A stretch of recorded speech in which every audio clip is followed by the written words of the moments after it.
In olden days, a glimpse of fountains was the sound of something shocking. Now, heaven knows anything goes. Good authors, too, who once knew better words, now only use four-letter words, writing prose. Anything goes. The world has gone mad today, and good, bad today, and black, white today, and day's night today, when most guys today that women fry today are just silly gigolos. So I'm not a great romancer. I know that I'm bound to answer when you propose. Anything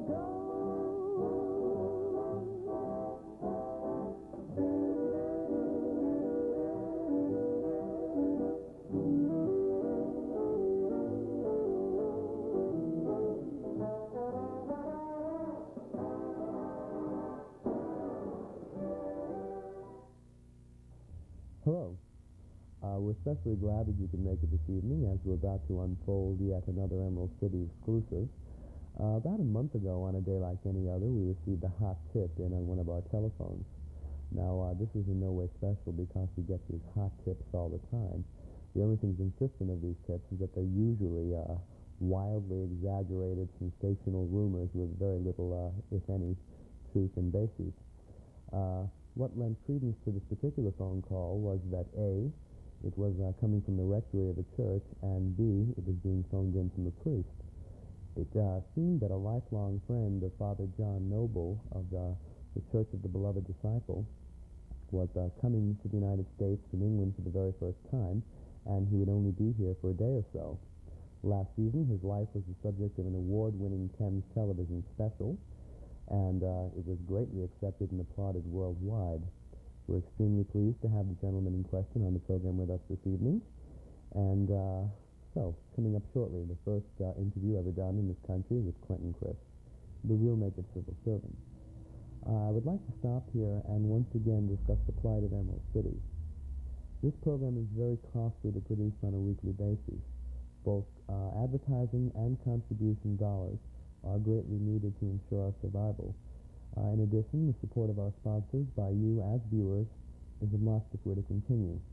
So please consider this after you watch tonight's program. WNET we're not, but we're trying. We have some interesting surprises in store for you over the next several weeks, hoping you'll tune in again and again.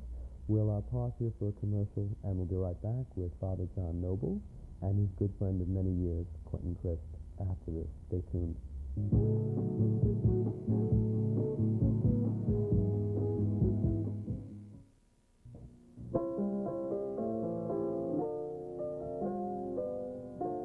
You may find it difficult locating Jan Wallman's, but the best things in life aren't always easy to find. Jan Wallman's, 28 Cornelia Street, where 6th Avenue meets West 4th. Jan Wallman's, fine food in a fine setting. Just an hour and a half away in Atlantic City, New Jersey, is the most all-inclusive gay complex in the Northeast. The Grand Central Resort features over 175 beautiful rooms, including penthouse suites. And just an elevator ride away, the Showbiz Lounge with spectacular stage shows, the After Dark Piano Bar, Atlantic City's famous M&M Disco, and right on the premises, Club Baths Atlantic City.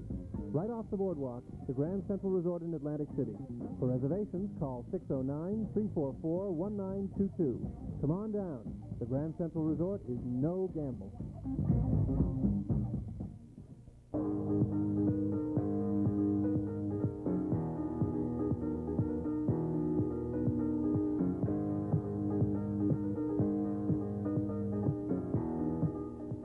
Keep good memories with good music.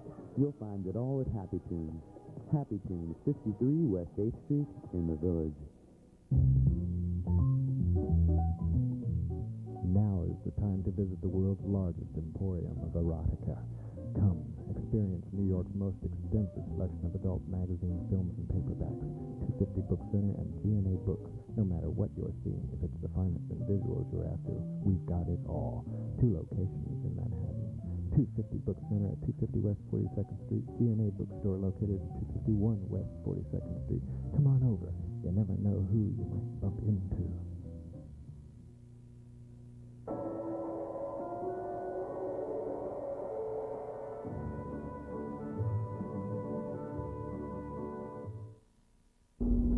My name is Father John Noble from the Church of the Beloved Disciple, New York's First Gay Church. And my guest with me tonight is Quentin Crisp, the naked civil servant. And Quentin, I think you must be really my oldest and certainly my dearest friend. Could be. It's a long time. You just stopped being an art student when I first met. That's right. It was 35 years ago. My. And we met in Goldsmith College School of Art. And my heart was broken. And you meant a very great deal to me. And I've never really been able to tell you, I suppose. But I don't think that my life would have been comfortable or perhaps even have worked at all if I hadn't met you when I did. How amazing. Why is this? Well, if you are very young and very androgynous and you live in an extremely hostile climate, it's very hard to find friends who will treat you as a real person. And you were the first real person I ever met. You were the first person who ever made my life make any sense. Well, that's amazing. I'm very pleased. Now, you are the naked civil servant. I don't think Americans who haven't read the book would know what that means. Why are you the naked civil servant? Well, the title for the book arose because someone came from a paper called The Scotsman to ask me if I was the most famous model in the world. And I explained that nowadays there are no such things as famous models. In the time gone by, the Vie de Bohème was always in the papers, and these girls who were or were not living with these artists, like Mr. John and Mr. Epstein, they could get into the papers wearing their black velvet dresses off one shoulder and sitting in pubs and clubs in Chelsea.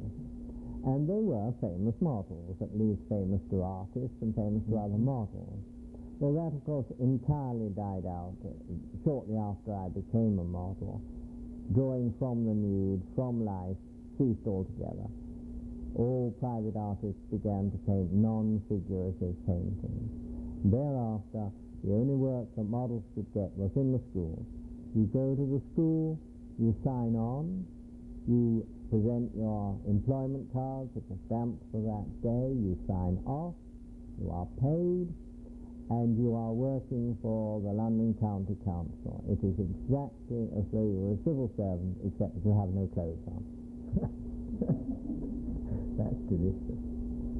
And this is the title of your book, which is The Story of Your Life. Yes. And much of it is the story what's happening, because I came in, as it were, in the middle. And it's now been made into a television feature which has won every known award. Isn't that not true? This is true, yes. It won the Italian prize, which is the one that everyone hopes to win with television production.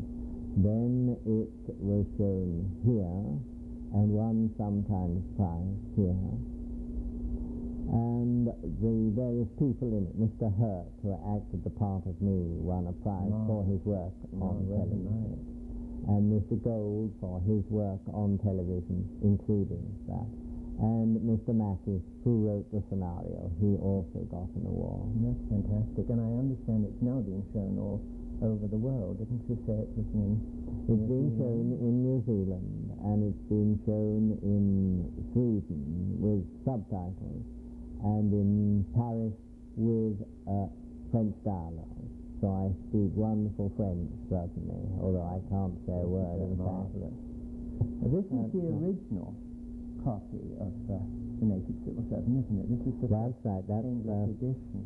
And this, of course, is half of the photograph that I remember that Angus MacBain took many years ago.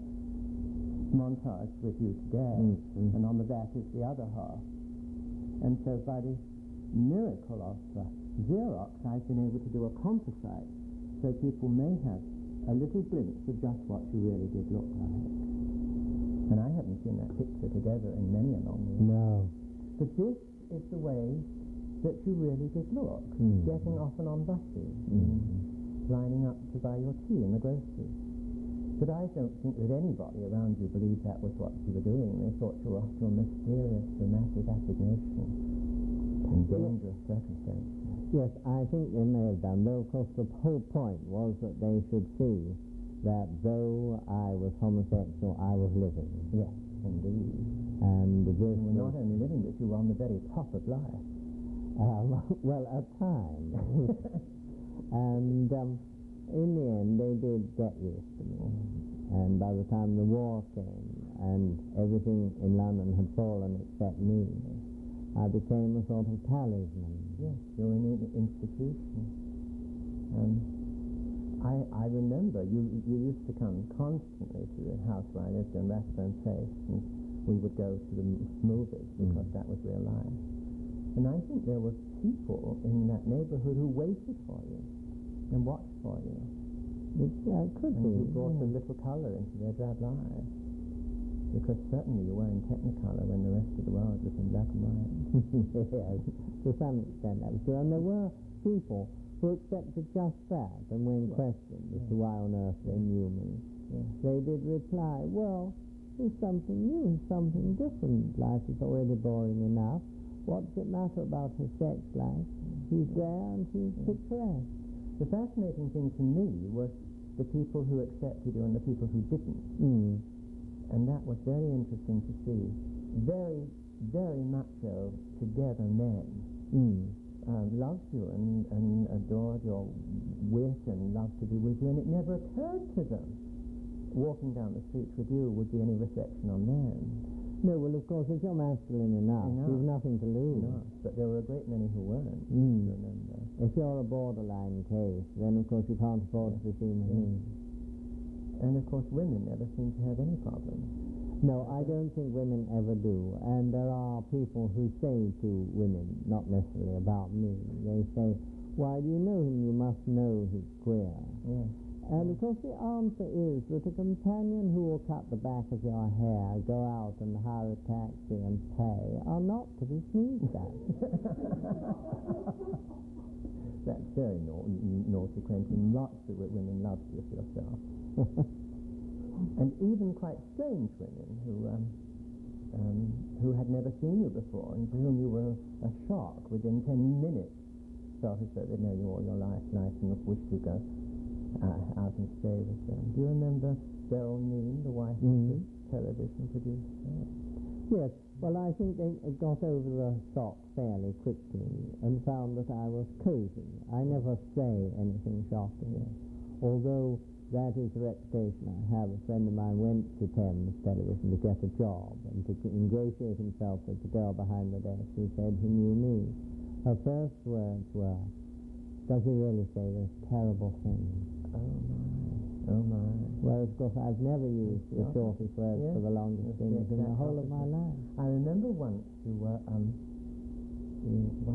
can't quite remember who was there, but it was an earnest young art student, and you were fixing your face as you always do, and I can almost get up and perform it because the gestures were so stylized. When you were leaving, you would rise and say, it's time to catch my bus, or I must catch my own true bus. And you went to the mirror, and out from this side you produced a comb, and split went the hair, and split went the hair, and ruffle went the front hair out to here. And then you looked at your face questioningly, and out from this pocket came a powder puff wrapped in a chiffon handkerchief, which you held at arm's length and shook. And then you applied it to your face, talking to me all the time. And you stepped back, and then from this pocket, you never know out of pockets in those suits, remember? They were just here under your face. And Mr. Fine made them to accommodate a lipstick and a powder puff. Now out came the lipstick, and you fixed it, and that was it. And you stood back and you said goodbye. But this time when you got to the lipstick stage, you said, oh, it's almost all gone. And the girl in the room said, breathless, because she was still intimidated, she said, oh, Quentin, I'd offer you mine, but it's bright red. And you said, oh, I don't think I could use that, dear. I try not to be too conspicuous. I'd forgotten that.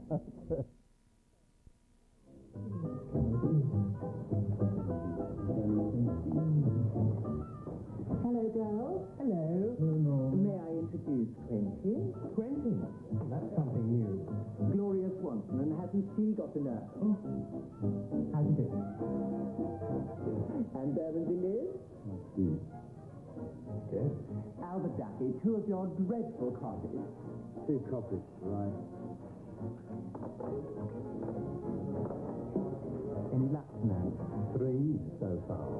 Must be foggy in Dean Street. Oh, you are a bitch, really. Trust me, I got a thrasher. Oh, dear. Funny how they find you. Oh.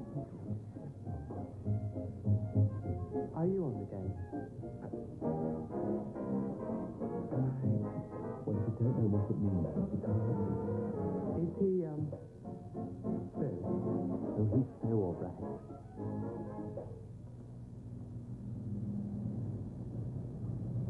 Like to try it?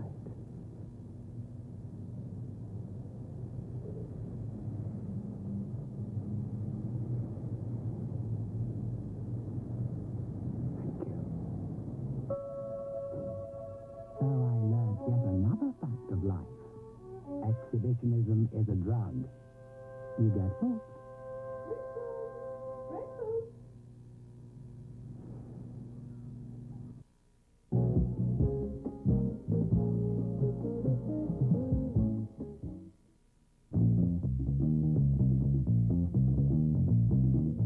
Where do old gays go? Read about the coming of age in the gay world. This and much, much more in the current issue of Christopher Street. Christopher Street on sale now at your local newsstand.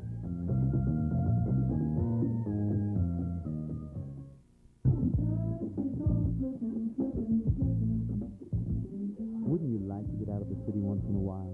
Are you tired of the same old places? The same old faces?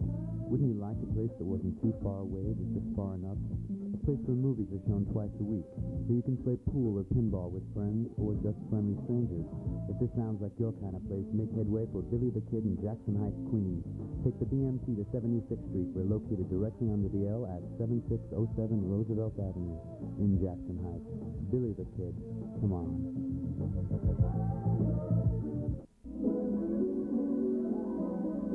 In Sicily, at the turn of the century, Baron Wilhelm von Gleuden found a paradise in the ancient exotic town of Taormina. He spent most of his life in this breathtaking fantasy land photographing its classically beautiful views. These images, reproduced from original prints in duotone and sepia, are now available in a handsome book. The perfect gift, and $19.95 plus $1 postage to Von Gleuden, Camera Graphic Press, Box 1702, FDR Station, New York 10022. State residence ad sales tax order shipped within 48 hours. Von Gleudon's photographs of the classic male nude. Quentin, what are you doing in New York? Why are you here? Well, I'm here. I went to Canada for a single day because they had shown the television program in Canada. And so they said, a woman rang me up and said, will you come to Canada? And I said, when? And she said, now. And I said no, because I had real work to do, because I still work in the schools. But must have been a fortnight later, I went. And I went on to the various radio shows and finally on to a television show in the middle of the night and was asked various questions to which I tried to give the answers. And I was already so near to New York that it seemed a pity not to come here. And now the theory is that it may possibly be that a stage play of the Naked Civil Servant will be made.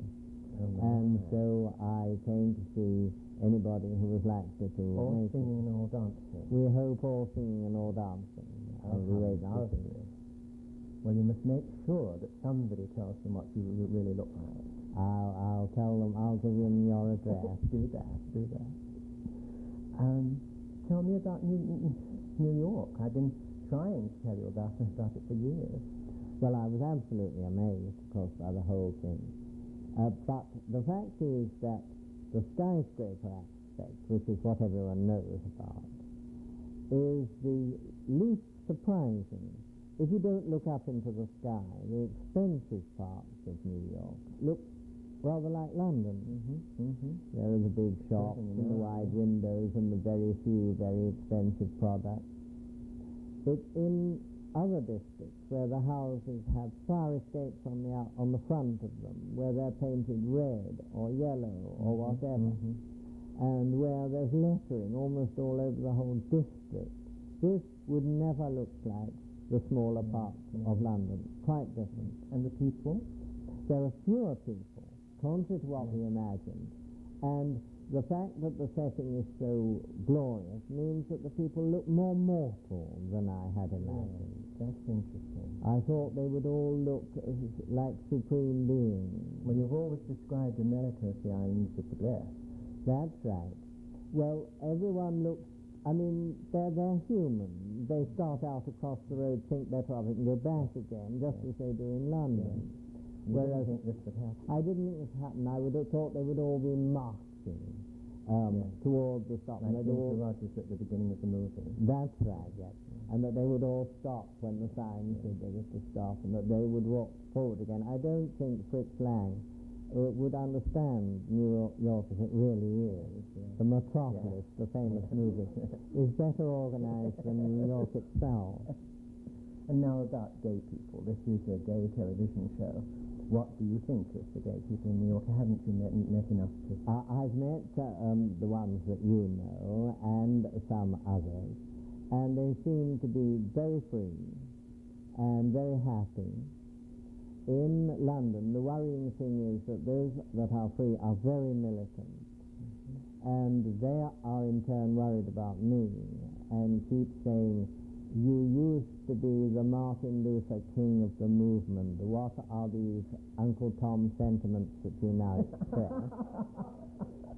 And I say, you've seen the movie. You've seen an hour and a half with dog food in which you see that man say, very well, whatever you say, just as you wish.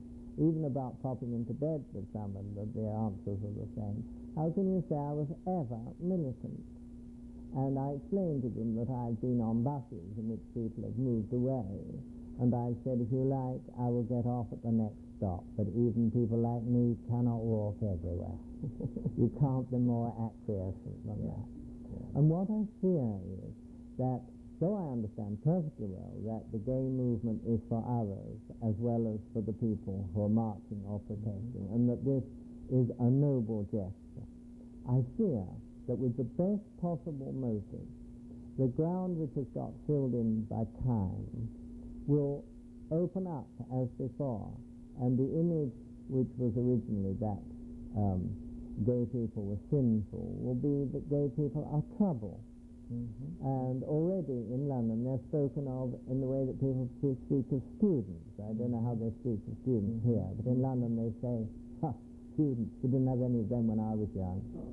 And they feel that students are a nuisance. Why did something get blown up? Why did the proctor have his throat cut? The students did it. And if we're not careful, gay people will be thought to be trouble. And you see, you haven't yet produced a generation who doesn't know the law has already been changed in London. Therefore the cry is, what do they want now, after we've done so much for them? And this is worrying. Well, it's that then, you see, which is still there. And I can't speak for America, but certainly in New York, the then isn't there. The biggest shock I got last time I went home was when I was sitting with Jan Roll, who is a very sophisticated television designer, and I was talking about this and about persecution. And she said, oh, Johnny, normal people don't mind anymore. Well, nobody had ever said normal or abnormal to me in years. No. And that was like going back into the Middle Ages.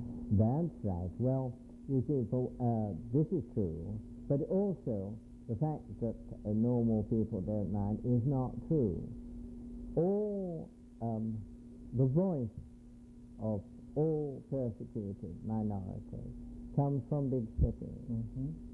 And it's quite true that in London nobody cares, and in the 5 big cities of the British Isles most people don't care.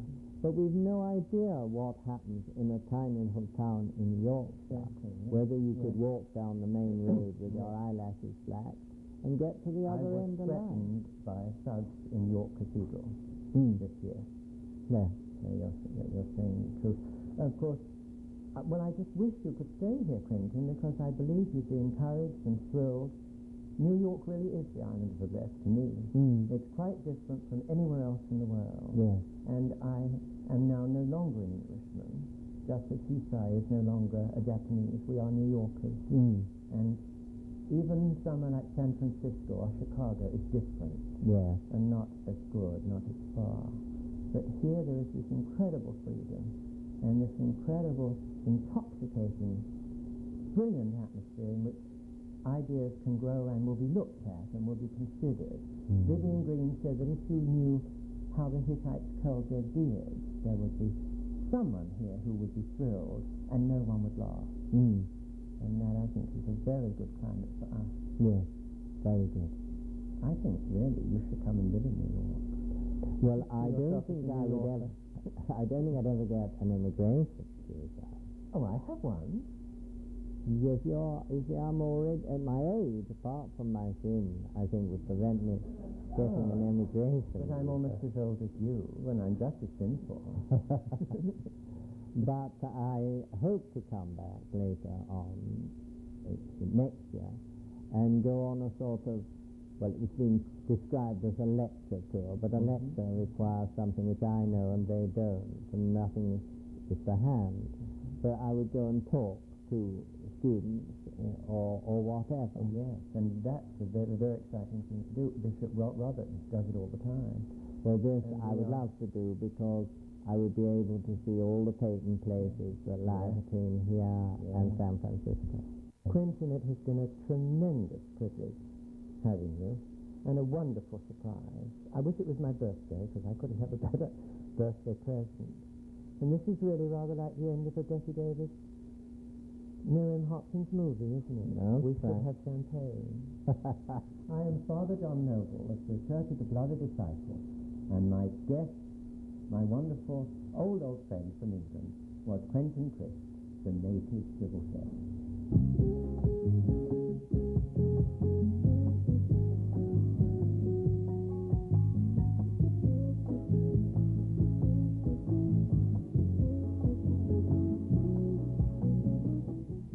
Special thanks to Thames Television and WOR-TV in New York for use of certain materials. Also thanks to John Snell for his artistic and technical input on this evening's program. And lest we forget, a warm thanks to Walter Kent of the Deacon Baths for his much-needed support. This tape was edited at Technosphere. Good night.